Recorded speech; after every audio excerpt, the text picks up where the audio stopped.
Baiklah, assalamualaikum warahmatullahi wabarakatuh. Waalaikumsalam warahmatullahi wabarakatuh. Baiklah, di sini Bu, kita seperti yang sudah kita rencanakan sebelum-sebelumnya, bahwasannya kita mulai sekarang itu harus membentuk sebuah komunitas belajar. Pada dasarnya kita sudah melaksanakan, cuman kan hanya saja itu belum belum secara formal gitu, bahwa tentang namanya komunitas itu adalah kayak sebuah wadah atau forum antar sesama kita ini untuk berbagi praktik baik, terus sekedar sharing informasi atau diskusi belajar ini apa sih fungsinya sebenarnya. Itu ya tadi bahwasannya kita bahwasannya kita kan kadang ilmu yang kita dapat itu belum tentu sama dengan yang didapat oleh teman-teman. Makanya dari itu kita berbagi pemahaman, menyamakan persepsi. Tujuannya adalah untuk menyiapkan pembelajaran yang lebih baik lagi untuk anak didik kita, untuk peserta didik kita.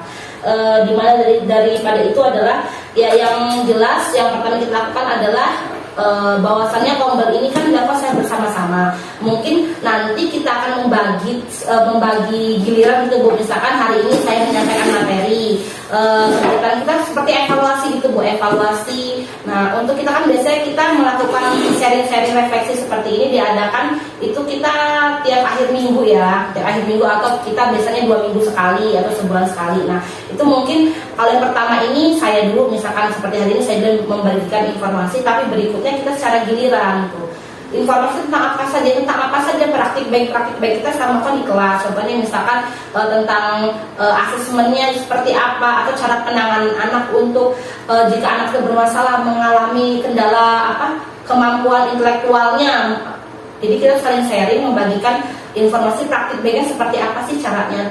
Plus juga kalau memang ada ide-ide kegiatan yang kira-kira dilaksanakan untuk sekolah kita, seperti apa boleh kita lakukan di komunitas belajar ini. Nah, di komunitas belajar ini juga sebenarnya itu harus terdaftar di PMM. Nah, tapi untuk mendaftar itu kita disarankan untuk mengisi aksi nyata. Nah, sekalian untuk itu saya tanya dulu apakah semuanya sudah mengikuti mengerjakan PMM. Nah, yang pertama kan sebelum kita aksi nyata, kita harus menyelesaikan namanya pelatihan mandiri. Nah, tapi saya rasa di antara guru-guru saya ini ada yang sudah menyelesaikan nyata, itu Bunda Mai. Mungkin Bunda Mai bisa sharing dulu tuh seperti apa gitu, caranya seperti apa, tahapan-tahapan seperti apa yang dirasakan. Nanti teman-teman maka Bunda Mai akan berbagi praktik baik kita. Untuk pertemuan berikutnya Bunda Mai akan membagikan praktik baik kita membuat aksi nyata. Tapi terlebih dahulu Bunda Mai mungkin bisa ceritain dulu nih Bun, sebelum aksi nyata itu apa dulu yang dilalui gitu di PMM itu. Belum dipersiapkan yaitu dokumentasinya, waktu kita penyebaran pemahaman kepada teman-teman seperti kayak ini. Terus umpan baliknya, waktu misalkan saya menyampaikan materinya, umpan baliknya teman-teman itu bagaimana, itu perlu dicatat. Terus pada saat kita mengamankan budi pekerti, kan di situ ada di modul 3 kalau nggak salah, itu bagaimana cara kita menanamkan budi pekerti. Kemarin itu yang saya buat di aksi nyata itu seperti saliman kayak gitu, karena memang kesulitan saya itu mengedit videonya. Jadi kayak gitu, jadi teman-teman siapkan aja ketika masuk kelas misalkan salin, terus pada waktu kita masih memberikan kayak gini. Tadi kalau dari Bunda Mai itu kesulitannya adalah membuat videonya ya Nda. Karena memang di aksi nyata itu sebenarnya nggak harus video ya Nda, tapi PDF juga bisa, harus video. Karena mau diupload di YouTube itu ya Nda. Misalkan saya share di video saya share di grup WA grup guru, nah nanti sampai komen aja di situ. Nah, nanti saya setuju kayak gitu, itu umpan balik. Saran saya adalah kita itu kan sebuah usaha yang dilakukan Bunda Mai, yang ternyata saya sendiri nih di pelatihan mandiri saya sendiri itu belum ngerjain aksinya, baru akan mengerjakan gitu. Jadi kayak saya sangat apresiasi sama Bunda Mai, karena Bunda Mai lebih dulu dibanding kita. Jadi boleh kita kasih tepuk Bunda Mai ya. Jadi saya harapkan adalah kita bisa memberikan umpan balik yang membangun gitu. Jadi jangan menjatuhkan, maksudnya ngasih umpan balik yang mengkritik boleh, tapi yang membangun, memberikan saran seperti itu. Dan umpan balik itu nggak harus kayak ditulis apa gimana. Misalkan udah canggih, misalkan nanti ketika Damai nge-share di WhatsApp, kita bisa langsung diketik situ aja. Misal gini, videonya bagus gitu, pembajarannya oke. Misal kalau ada pasukan angka lebih baiknya dah kalau dikasih, misal di video itu diberikan ini. Jadi kita kasih masukan yang membangun. Itu bisa langsung dicek WhatsApp kita, itu WhatsApp group. Nanti bisa di screenshot sama Bunda Mai. Terkait untuk editing video, saya rasa Bunda Nia maupun Bunda Tika mungkin nanti bisa sharing tentang pengeditan video melalui aplikasi yang zaman now, ya nggak Dania, yang pakai CapCut atau TikTok atau apapun. Kita sama-sama belajar, karena saya juga belajar juga. Itu salah satu fungsi dari komunitas belajar itu tadi, kita saling berbagi praktik baik gitu. Karena saya harap memang ya itu keperluan kita sekarang, kebutuhan kita.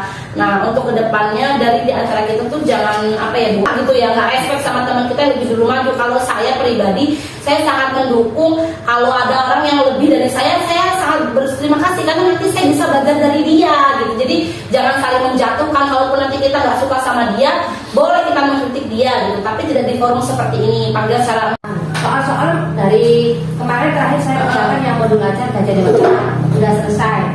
Itu kendala yang saya alami, ke aksi nyatanya seperti apa? Kan yang ini kok Kak Sari ya. Di sini cari aja sampean aksi nyata. Nah, ketik aja aksi nyata penyebaran pemahaman Merdeka Belajar yang sudah tervalidi. itu untuk melihat ini kan sekolah yang orang lain. Kita kan mau melihat contohnya loh. Nah, kita kan melihat punya orang lain. Nah, kalau kita udah melihat video orang lain kan kita punya inspirasi. Contoh, kita kan perlu contoh. Ya. Kita lihat contohnya di situ.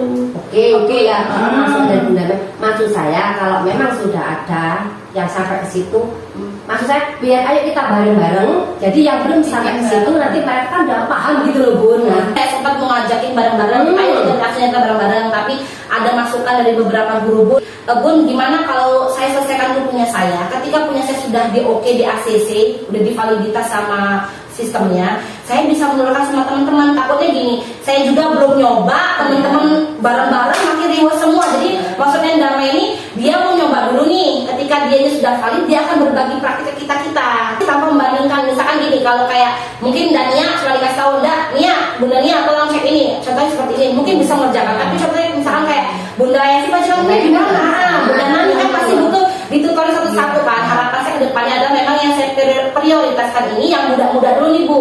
Nda Mai dulu, habis itu Dania dulu, Nda Tika. Ketika dia sudah bisa, mau maksud saya adalah dia bisa menjelaskan ke teman-teman satu-satu. Misalkan nanti Nda Mai dikasih ke Nda Tati, Nia ngasih tahu Bunda Nani, Tika ngasih tahu Bunda Evi, seperti itu. Memang cerita seperti itu Bu. Tapi memang itu menurut kami dan keputusan itu saya ambil. Tapi memang jika dirasa tidak sesuai ataupun Bunda maunya udah Bun barengan aja, nggak apa-apa, kita bareng-bareng buatnya. Tapi ya itu gelabakan semua karena belum ada yang tervalidasi ya Bu ya. Gitu. Gimana menurut Ibu? Apa kita mau bareng-bareng aja? Salah satu, jadi kayak ini kan ada proyektor enak nih, kan cara langkah-langkahnya itu loh maksud saya. Nah itu, kalau ini beda nggak masalah. Oke, nih. Itu udah bisa nih.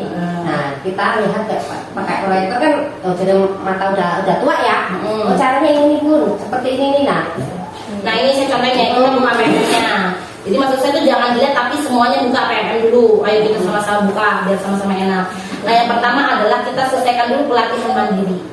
Pelatihan mandiri klik, ada bagian untuk Anda. Lanjut aksi nyata, saya juga belum baru Nah sama-sama kan. Nah ini kan praktiknya, ini kan nih praktikan aksi nyata. Ini instruksinya Bu, buatlah kegiatan diskusi kelompok mengenai pemahaman kurikulum merdeka yang mencakup struktur kurikulum asesmen bla bla bla bla bla. Kemudian selengkapnya. Nah ini pokoknya dibaca, ternyata instruksi saya sebagai kepala sekolah adalah membuat forum, kemudian tuh mengenai pemahaman kurikulum yang kita record bareng-bareng. Nanti foto itu didokumentasikan, difoto, kemudian diedit. Contohnya seperti apa? Aksi nyata Pemahaman Merdeka Belajar yang pemahaman Merdeka Belajar. Tolong Damai dibantu dah, itu udah pojok dah. Dania bisa udah bantu dah. Yang muda yang bergerak. Paling bagian atas Bu. Halo. Halo Evi. Halo Evi, ketika kita itu saya 8.192 hasil. Karena kamu itu kurikulum. Ya sesuai dengan hasilnya sampai ambilnya apa? Yang sampai mau ambil apakah itu ada perencanaan pembelajaran, ngisi sampai ngisi buka, sampai aku apa?